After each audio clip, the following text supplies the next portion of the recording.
दोस्तों, आप सभी का स्वागत है हमारा चैनल में। जैसा कि आज हम वीडियो लेकर आए दोस्तों, जैसा कि ईरान और इजराइल में कुछ युद्ध चल रहा है और जो वीडियो हम आपके सामने लेके आए दोस्तों, घटना स्थल पर जो वीडियो बनाए गए हैं उस वीडियो को भी दिखा रहे हैं। तो हम सबको थोड़ा सा इस वीडियो के माध्यम से जानकारी रखना बहुत ज़रूरी है और हम ज़्यादा नहीं बोलेंगे। तो चलो हम वीडियो आपके साथ में हम भी वीडियो तो देखेंगे। तो चलो वीडियो स्टार्ट करते हैं। ईरान के साथ जंग चल रही है और जंग के बीचों बीच अमेरिकी रक्षा मंत्री पीट हेग्सेथ ने अपने army chief of staff general Randy George को पद से हटा दिया है। सबसे बड़ी बात, आप एक जंग लड़ रहे हैं, ट्रंप के कार्यकाल की सबसे महत्वपूर्ण जंग, और बीचों बीच आप अपने आर्मी चीफ ऑफ स्टाफ को हटा रहे हैं। बहरहाल पीट हेग्सेथ खुद कई विवादों में घिरे हुए हैं। रक्षा मंत्री पीट हेग्सेथ पर यह आरोप लग रहा है कि उन्होंने जंग शुरू होने से पहले कई डिफेंस फर्म्स में इन्वेस्टमेंट की थी और उनसे करीबी कुछ लोगों ने इन्वेस्ट किया था ताकि उन्हें फायदा हो। और डेमोक्रेट्स अब इस बात की स्वतंत्र जांच कराना चाहते हैं और अगर पीट हेग्सेथ इस मामले में फंस गए तो उनका जेल जाना तय है। सोचिए दोस्तों, इससे ज्यादा शर्मनाक बात क्या हो सकती है कि ट्रंप के रक्षा मंत्री को आज नहीं तो कल जेल जाना है, या ये कहा जाए जेल जाना तय है। हम चर्चा करेंगे जनरल रैंडी जॉर्ज को अपने पद से क्यों हटाया गया इसकी, मगर जो बड़ी खबर आ रही है ना दोस्तों, जिसने इस पूरे इलाके में तहलका मचा दिया है, वो है सीएनएन की खबर। सीएनएन की खबर कह रही है कि ट्रंप के दावों के उलट ईरान की जो मिसाइली क्षमता है, काबिलियत है, वो अब भी बदस्तूर बनी हुई है। क्योंकि याद कीजिएगा, डोनाल्ड ट्रंप ने क्या कहा था कि हमने उनकी मिसाइल काबिलियत को बर्बाद कर दिया था। ट्रंप ने यह भी कहा था कि अब वो मिसाइल लॉन्च नहीं कर सकते, उनकी नेवी बर्बाद हो गई। और आज ही मैंने आपको अपने शो में बताया था कि किस तरह से स्ट्रेट ऑफ हॉर्मुज में ईरान की गदर क्लास सबमरीन खौफ पैदा कर रही है अपने विरोधियों में, अपने दुश्मनों में। मगर बहुत जरूरी हो जाता है दोस्तों कि सीएनएन की खबर क्या कहती है। आपके स्क्रीन पर exclusive US intelligence assesses Iran maintains significant missile launching capability sources से। खबर क्या है? पिछले करीब 5 हफ्तों से अमेरिका और इस्राएल के लगातार हमलों के बावजूद अमेरिकी खुफिया एजेंसियों के हालिया आकलन के मुताबिक ईरान की लगभग आधी मिसाइल लॉन्चर्स अभी भी सही हालत में हैं और उसके पास हजारों वन वे अटैक ड्रोन अभी भी मौजूद हैं। सीएनएन को जानकारी देने वाले 3 सूत्रों ने बताया कि इन हमलों के बाद भी ईरान के हथियारों का बड़ा हिस्सा बचा हुआ है। 2 चीजें हैं दोस्तों। पहला, उनकी मिसाइल क्षमता बदस्तूर बनी हुई है। इसके अलावा वन वे ड्रोन अटैक, हजारों वन वे ड्रोन जो है वो बदस्तूर मौजूद हैं। अब मैं आपको बताता हूं सरल शब्दों में इस खबर के क्या मायने हैं। ईरान अभी भी पूरी तरह से तैयार है पूरे इलाके में भारी तबाही मचाने के लिए। एक सोर्स ने ईरान के बारे में कहा, अमेरिकी खुफिया एजेंसियों के इस आकलन में उन लॉन्चर्स को भी शामिल किया गया है जो फिलहाल इस्तेमाल में नहीं है, जैसा कि वो जो हमलों के बाद जमीन के नीचे दब गए हैं लेकिन पूरी तरह नष्ट नहीं हुए हैं। जी हां, जैसा कि ईरान बार बार कहता रहता है कि अभी तो हमारे पास कई मिसाइल्स हैं, कई लॉन्चर्स हैं जिन्हें आपने छुआ तक नहीं है। अब अंदाजा लगाइए आने वाले दिनों में जब इन लॉन्चर्स को या इनका इस्तेमाल होगा। क्योंकि ट्रंप ने क्या कहा? ट्रंप ने कहा कि मैं अगले 2-3 हफ्ते ईरान में इस कदर तबाही मचाऊंगा कि वो लोग पाषाण युग यानी कि स्टोन एजेस में पहुंच जाएंगे। मगर ईरान घबराया नहीं है। ईरान कह रहा है आजमाइए तो सही, हमें आपको दूध का दूध और पानी का पानी जो है उसका स्वाद पता चल जाएगा। बहरहाल आपको इन 2 सवालों पर गौर करना पड़ेगा दोस्तों। ये दोनों सवाल बहुत अहम है। पहला सवाल आपकी स्क्रीन पर, why is Iran strong in coastal area? सरल शब्दों में, समुद्री इलाकों के आसपास ईरान इतना ताकतवर क्यों है? दूसरा, why does it maintain a strong hold over Hormuz? अब तक हॉर्मुज के ऊपर उसका कब्जा इतना पुख्ता क्यों है? यह अब मैं आपको सीएनएन की इस बड़ी रिपोर्ट के जरिए समझाने वाला हूं। गौर फरमाइए।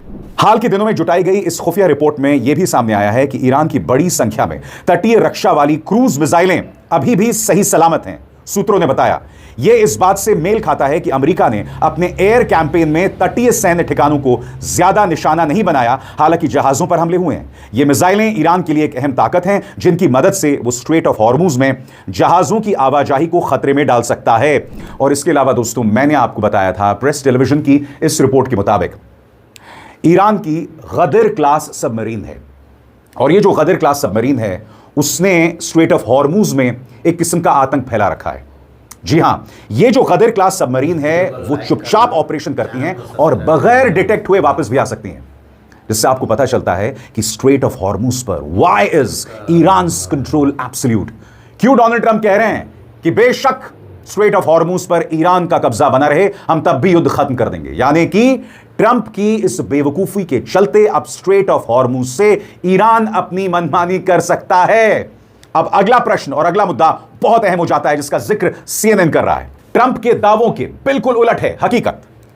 यह खुफिया जानकारी ईरान की मौजूदा क्षमताओं की एक ज्यादा संतुलित तस्वीर पेश करती है, जो कि अमेरिकी राष्ट्रपति डोनाल्ड ट्रंप और उनकी सरकार द्वारा सार्वजनिक तौर पर दिए गए पूरी जीत वाले दावों से काफी अलग है। बुधवार शाम देश को संबोधित करते हुए ट्रंप ने कहा था कि ईरान की मिसाइल और ड्रोन लॉन्च करने की क्षमता काफी हद तक घट गई है और उनके हथियार बनाने वाले कारखाने और रॉकेट लॉन्चर तबाह किए गए हैं, बहुत ही कम बचे हैं। बुधवार तक अमेरिकी सेंट्रल कमांड के मुताबिक अमेरिका ने ईरान के अंदर 12,300 से ज्यादा टारगेट्स पर हमले किए हैं। सोर्सेस के मुताबिक इस खुफिया रिपोर्ट में दिखाया गया है कि अमेरिकी सेना ने ईरान की सैन्य ताकत को काफी कमजोर किया है और कई बड़े वरिष्ठ नेता भी अमेरिका और इस्राएल के हमलों में मारे गए हैं। इनमें सुप्रीम लीडर अली खामेनी और नेशनल सिक्योरिटी काउंसिल के प्रमुख अली लारिजानी भी शामिल हैं। सबसे बड़ी बात, रक्षा मंत्री पीट हेग्सेथ जो विवादों में घिरे हुए हैं, और इंतजार कीजिए, मैं आपको बताऊंगा दोस्तों कि किस तरह से अगर उनके खिलाफ जांच हुई और यह जांच अंजाम तक पहुंची तो इस शख्स का जेल जाना तय है। और जैसे कि कार्यक्रम की शुरुआत में मैंने आपको बताया, रैंडी जॉर्ज जो कि चीफ ऑफ स्टाफ हैं टू आर्मी चीफ, उन्हें अपने पद से हटा दिया गया है। क्यों? कुछ देर बाद। मगर Pete Hegseth is lying and what the facts say on your screens.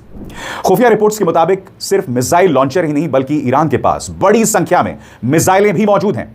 सार्वजनिक बयान में पेंटागन ने इस बात पर जोर दिया है कि ईरान द्वारा दागी जा रही कुल मिसाइलों की संख्या कम हुई है, न कि यह कि कितनी मिसाइलें नष्ट कर दी गई हैं। डिफेंस सेक्रेटरी पीट हेग्सेथ ने 19 मार्च की प्रेस ब्रीफिंग में कहा था, हमारी फोर्सेस पर बैलिस्टिक मिसाइल हमले संघर्ष शुरू होने के बाद से 90% कम हो गए हैं और यही हाल वन वे अटैक UAV यानी कामिकाजी ड्रोन का भी है, करीब 90% की गिरावट। पीट हेग्सेथ कह रहे हैं कि 90% की गिरावट है, मगर हकीकत उससे कोसों दूर है। मगर पीट हेग्सेथ एक और बड़े विवाद में फंसे हुए हैं। मैं आपका ध्यान खींचना चाहता हूं ABC न्यूज की इस खबर की तरफ, और याद कीजिएगा दोस्तों, यह खबर मैंने आपके सामने कुछ दिनों पहले पेश की थी कि पीट हेग्सेथ से करीबी एक व्यक्ति ने जंग शुरू होने से पहले कई डिफेंस फर्म्स के शेयर्स खरीदे। यानी कि यह व्यक्ति जानबूझकर अमेरिका को जंग की तरफ ढकेल रहा था। और याद कीजिएगा ट्रंप ने क्या कहा था कि मैंने यह जंग पीट हेग्सेथ के कहने पर शुरू की। अब मैं आपका ध्यान खींचना चाहता हूं ABC न्यूज की इस खबर की तरफ। डेमोक्रेट नेता पीट हेग्सेथ के फाइनेंस और निवेश से जुड़ी और ज्यादा जानकारी मांग रहे हैं एक रिपोर्ट के बाद। उस रिपोर्ट में कहा गया है कि ईरान युद्ध शुरू होने से पहले उन्होंने डिफेंस स्टॉक्स में निवेश करने की कोशिश की हो सकती है। हालांकि पेंटागन ने इस रिपोर्ट को गलत बताते हुए इससे वापस लेने की मांग की है। आपकी स्क्रीन पर यह है एलिजाबेथ वॉरेन, डेमोक्रेट नेता हैं। जैसे कि आप जानते हैं अमेरिका में दो पार्टीज हैं, रिपब्लिकन जो कि सत्ता में है यानी डोनाल्ड ट्रंप की पार्टी, और दूसरी डेमोक्रेट्स, जी हां, जिसके राष्ट्रपति हुआ करते थे जो बाइडेन। जी हां, अब मैं आपको बताना चाहता हूं कि एलिजाबेथ वॉरेन क्या मांग कर रही हैं आपकी स्क्रीन पर। पीट हेग्सेथ ने अमेरिकी सैनिकों को ईरान में लड़ने और जान देने के लिए भेजा। क्या वो बंद दरवाजों के पीछे इस युद्ध से पैसा कमाने की कोशिश कर रहे थे? अगर ऐसा हुआ है तो यह बहुत बड़ा धोखा है। मैं तुरंत पूरी जांच की मांग कर रही हूं। स्वतंत्र और आजाद पत्रकारिता का समर्थन कीजिए, सच में मेरा साथी बनिए। बहुत आसान। कैसा लगा दोस्तों कमेंट पर जरूर बताना और चैनल को जरूर सब्सक्राइब कीजिएगा।